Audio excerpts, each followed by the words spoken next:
Um álbum chamado Reality Awaits ser lançado na semana em que foi lançado me remete a uma coisa muito específica. Naquela semana, a palavra realidade significava o fim da Copa do Mundo e o retorno ao Campeonato Brasileiro. Imediatamente se criou na minha cabeça a imagem do Julian Casablancas como um palmeirense ingrato, tá ligado? Fazendo piadas, como todos nós, meros mortais, sobre o retorno à borracharia do Brasileirão, sendo que o time dele tá na primeira colocação da tabela, tá ligado? Vou finalmente falar então o que eu achei sobre o disco novo dos Strokes, que já veio causando um certo bafafazinho desde o lançamento dos dois singles pré-álbum, que foram Going Shopping e Falling Out of Love.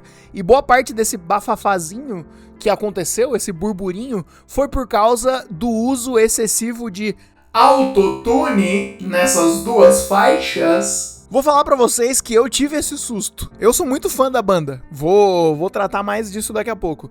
Então, quando vi singles novos deles, eu fiquei empolgado. Caramba, álbum novo, single novo. Porra, vamos lá, vamos ver no que vai dar.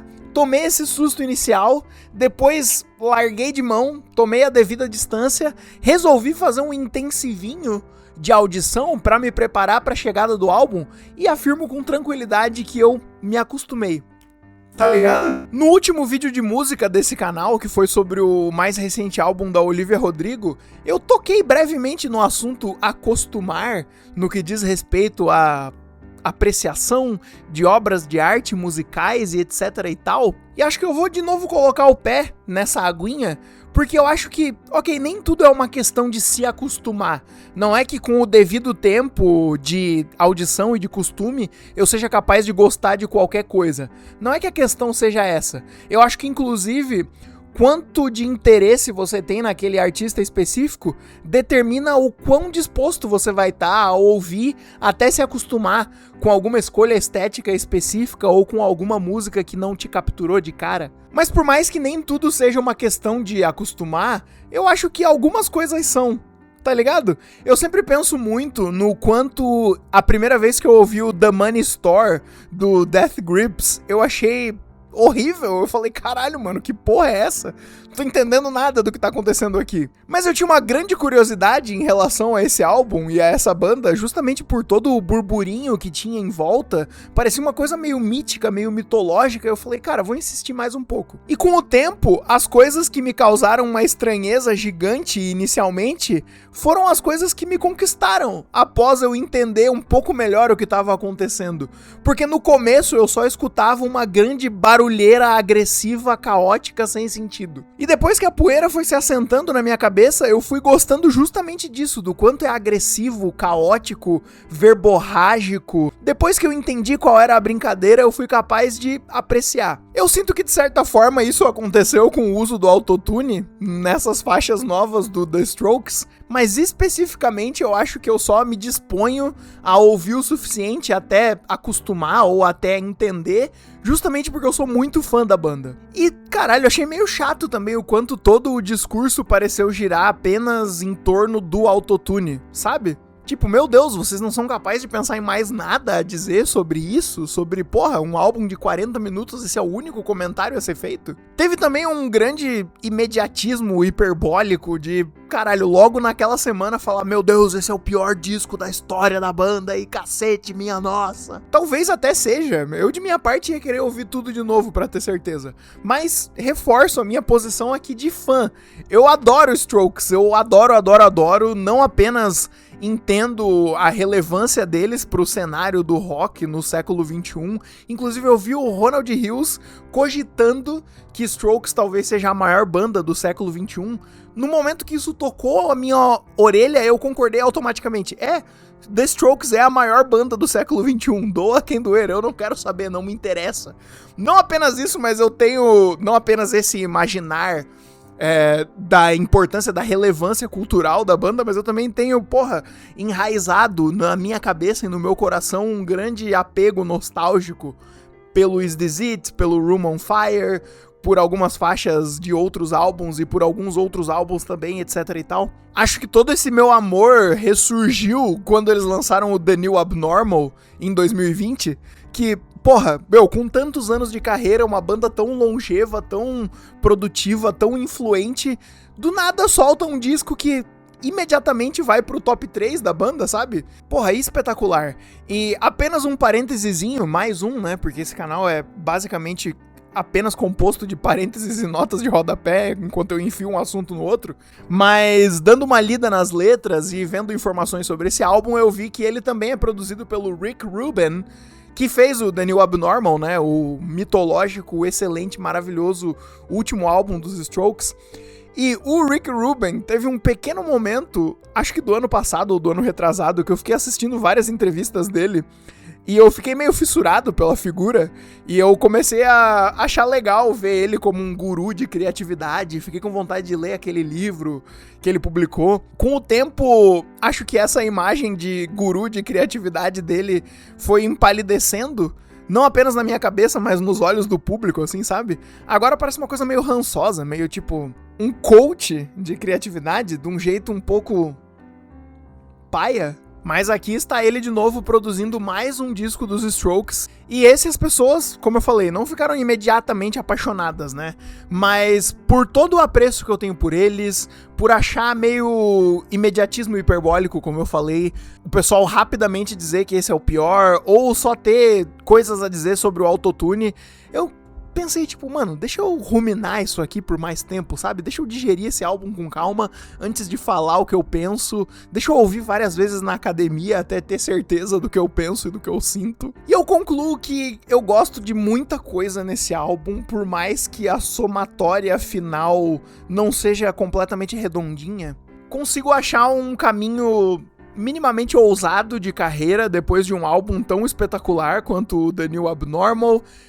Consigo me apaixonar profundamente por 3 faixas desse álbum e por partes de outras, ou por ideias líricas ou musicais de outras. A gente vai falar sobre todas elas. Cara, o autotune na maioria das vezes não me incomoda e acho que nos melhores momentos ele até extrapola o esdrúxulo e alcança o charmoso nas minhas orelhas. E até fica um pouco mais charmosamente irreverente por todo o bafafá que acaba causando, por tão divisiva enquanto escolha estética. E nas melhores faixas eu acho que ele se soma com uma lírica bem humorada e com instrumentais caleidoscópicos para criar um direcionamento estético muito satisfatório aqui dentro. Mas acho uma pena que isso seja apenas nas faixas que eu considero o ápice, ou apenas em momentos de outras faixas que eu considero no máximo legalzinhas. E o verdadeiro pecado são faixas que, caramba, são meio foda-se, assim, sabe? Ou que são no máximo legalzinhas, ou que são, no fim das contas, meio esquecíveis. Porque, caramba, como fã, a coisa que a gente menos quer sentir em relação à obra de artistas que a gente gosta é esse sentimento de meio foda-se, sabe? Portanto, tenham em mente que eu, como fã, por mais que tenha músicas aqui que eu vou criticar, ou tenha partes desse álbum que eu vou criticar, eu tô plenamente disposto a ouvir elas bêbado até gostar, até enxergar alguma coisa, até ficar com vontade de decorar a letra e etc e tal. O Reality Awaits começa raivoso e soturno com a faixa Psycho Shit. E a realidade que nos aguarda aqui é a realidade de preocupações políticas difusas, cheias de boas intenções, mas, caralho, eu acho que já na primeira faixa a gente tem a pior manifestação do exagero de autotune desse álbum, ou a pior combinação desse exagero com outros elementos da música. Porra, uma faixa legalzinha e que é uma maneira ousada de abrir o álbum, mas, meu Deus, mano, tem uns uivos robóticos que eu achei meio intragáveis no fim das contas. O sarrafo sobe na segunda faixa, que é Dine and Dash, onde as coisas continuam soturnas, mas elas são bem mais charmosas, principalmente porque a música já começa com um riff maneiro de aderência instantânea. Tem uma melodia deliciosa e acho que até meio ousadinha, porque parece que algumas sílabas quase não encaixam na métrica do refrão.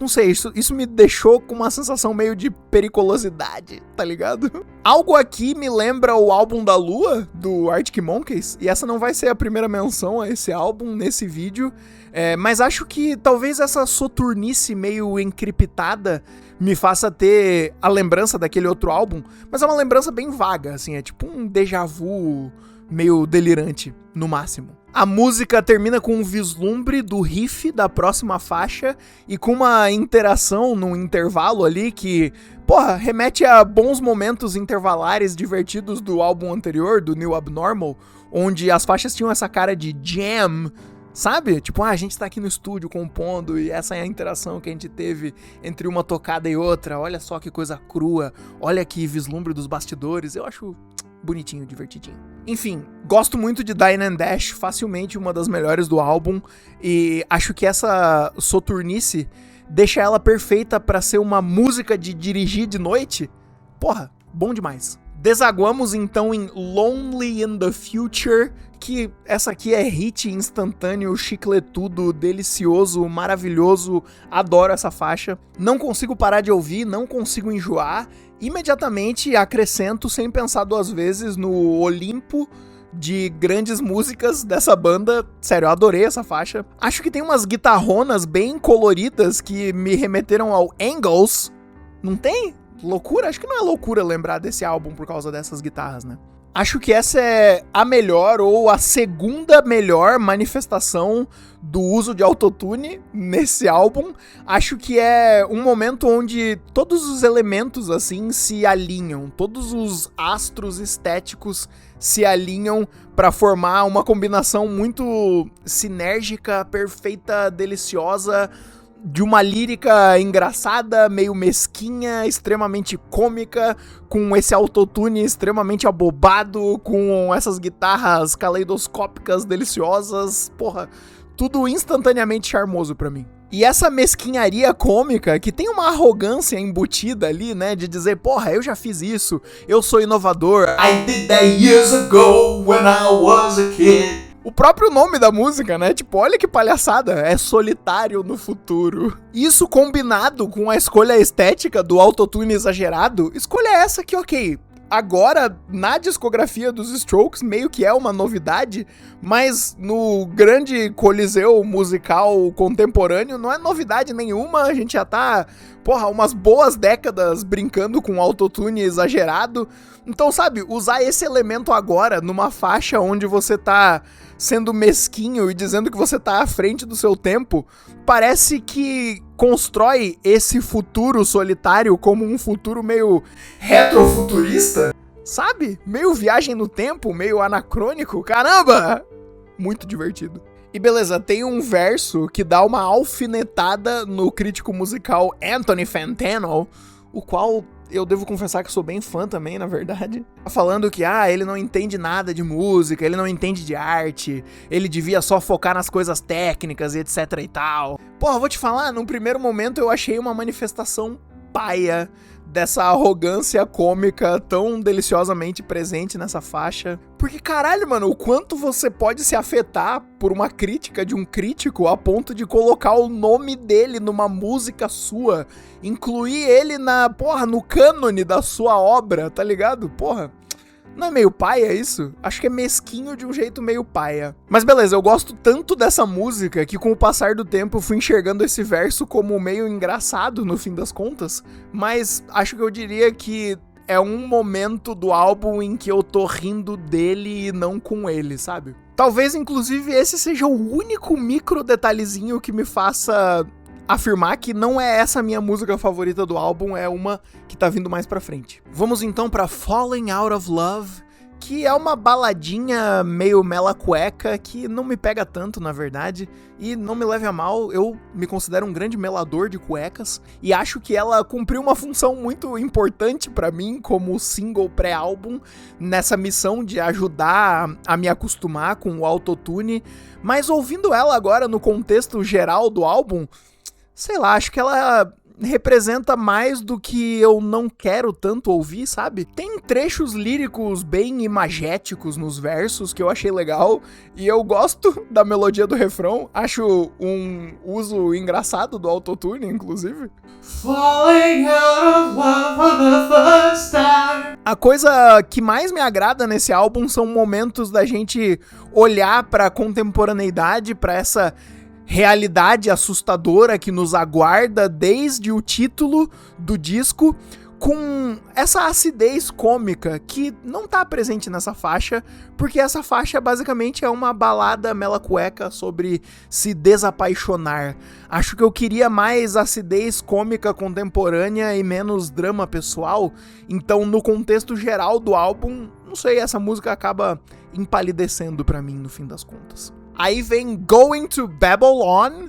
Era pra ser um trocadilho com Babylon, tipo Babble On, de falar demais, e Babylon, de Babilônia. Legalzinha essa. É uma canção mais naturalzinha, mais okzinha, mais... Essa aqui é mais feijão com arroz, tá ligado? Legalzinha. Chega então o espetáculo canônico, maravilhoso, delicioso, que eu amo de paixão, adorei. E acho que, após muito refletir, é a minha favorita do álbum, que é Going Shopping.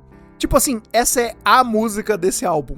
Eu não sei se Reality Awaits tem um conceito tão bem pensado por trás. Talvez tenha, ou pelo menos eu acho que eu gostaria que tivesse. Mas o que esse título me mostra, Reality Awaits, e todos os momentos cômicos ou todos os momentos de preocupação política, de preocupação com a contemporaneidade, cara, o melhor disso está demonstrado nessa música. E inclusive, se há, de fato, um conceito gigantesco por trás do álbum todo, esse conceito, ou essa ideia desse conceito, está perfeitamente encapsulada por um verso dessa música que é The worse reality gets, the less you wanna hear about it. Quanto pior a realidade fica, menos você quer ficar sabendo sobre.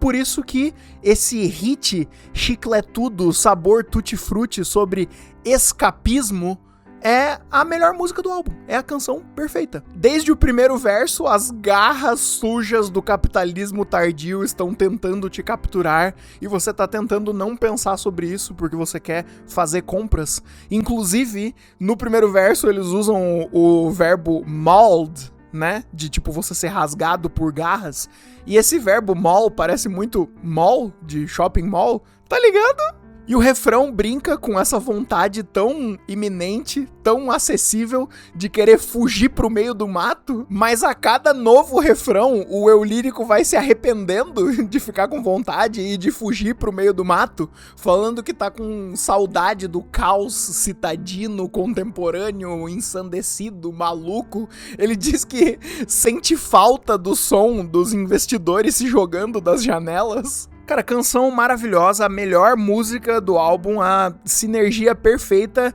entre um instrumental divertido, uma lírica afiada, cômica, engraçada, com um conceito maneiro por trás. O bagulho é botar essa música no fone de cueca e aqui, ó. I'm going away to the country, don't wander off too far. Caramba, puxa vida, que vídeo legal. Deve ter dado bastante trabalho pra fazer. Faz o seguinte, deixa o seu like. Hein? Deixa o like, curte, comenta, compartilha, se inscreve, assina o sininho, faz tudo o que tem que fazer. Por que não? Hein? Pode continuar o vídeo. Tchau, obrigado. Depois vem Liar's Remorse. De novo uma certa baixada no pique do álbum. Uma canção mais naturalzinha, sem o autotune exagerado. Enfim, tem umas guitarrinhas esquisitas, legais. Eu gosto de I waste my days away. Mas me falta a acidez cômica pra olhar pro nosso tempo. Porque tem uma frase sobre... Uma frase não, né? Um verso. Sobre inteligência artificial, que é tipo... Como é que é? Listen to the AI, tell you what to do today. Tá ligado? Tipo, isso é tão básico, é tão óbvio. E novamente me remete ao álbum da Lua, do Arctic Monkeys, o Tranquility Base Hotel and Casino, que eu adoro, por sinal, eu sou absolutamente apaixonado por, mas que nos seus piores momentos também, ao invés de continuar entregando um conceito sólido, meio deliciosamente cafona, acaba entregando umas frases meio óbvias, frases não, versos óbvias e básicas sobre os tempos de tecnologia ensandecida, capitalismo tardio que a gente vive, sabe? Só que já fazendo uma comparação entre os dois álbuns, porra, o que eu gosto no álbum da Lua, no Tranquility Base, é justamente que ele tem um compromisso com um conceito grandioso, maximalista, completamente cafona e divertido pra mim, que é esse conceito de, Uma coisa meio ficção científica pra criticar os tempos malucos que a gente vive. Um grande compromisso com esse conceito. Enquanto que o conceito de Reality Awaits parece mais difuso e parece não haver um grande compromisso com esse conceito difuso, sei lá. Não me pega tanto e acho que essa música eu tomei de exemplo pra dizer que é apenas mais uma que acho legalzinha.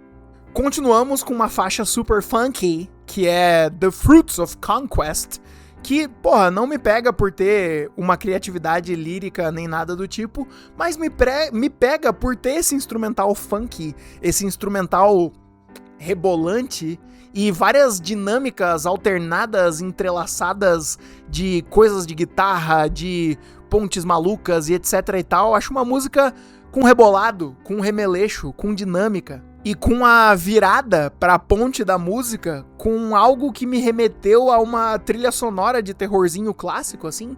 Enfim, bem charmosinha essa música, legal, Fruits of Conquest. E a última música, Tyrants of the Mellow Moon, cujo título parece uma paródia do nome do último filme do Scorsese. Porra, esse álbum já tinha cometido o pecado de começar meio fraco, e daí ele comete o outro pecado, que é terminar meio fraco. Fraquinha essa música, chatinha. As coisas ficam soturnas de novo, igual no começo, só que, pra mim, soturnas de um jeito ainda menos charmoso que no começo do álbum, com a primeira faixa. Até tem umas guitarras interessantes, com uns efeitos variados, uma melodia que minimamente evoca uma vontade de cantar junto, mas chatinha, simplesmente chatinha. E, de novo, mais uma manifestação de autotune que me faz entender quem não gostou do autotune em nenhuma faixa desse álbum, porque achei meio paia também. Já falei, acho que o Reality Awaits me conquista quando consegue olhar pra realidade com lentes sarcásticas, quando consegue usar o autotune como a parte doce do chiclete de boas canções, de excelentes canções como Going Shopping ou Lonely in the Future, ou na soturnice magnética carismática de Dine and Dash. Mas quando não é esse o caso, dessas 3 faixas que eu achei espetaculares, pra mim o disco alterna entre chatinho e legalzitos. Como o supra mencionado, eu não vou pular com tanta velocidade assim na bala de dizer que esse é o pior disco da banda. Vou deixar essa conclusão pra quando inevitavelmente eu fazer um vídeo aqui ranqueando toda a discografia dos Strokes. Acho que tem muito pra se gostar e eu gostei de muita coisa, só que, caramba, entendo que se eu fosse um crítico racional, preocupado com uma somatória hermética de fatores pra chegar a uma super conclusão crítica final, daria pra concluir que é um álbum meio fraco, mas graças ao bom Deus eu não sou um crítico, eu sou um cronista, cômico, poético, o que me permite, caramba, falar aqui as coisas cômicas e poéticas que me capturaram na audição desse álbum e dizer que fico muito ansioso pra ouvir ele chapado em algum dia aleatório enquanto eu desenho cartoons absurdos e vou me convencendo de que eu fui duro demais e na verdade eu sou fã o suficiente pra gostar de qualquer coisa. Tá ligado? É isso, amigos, até a próxima, obrigado pela audiência, pela audição, tamo junto e tchau, tchau.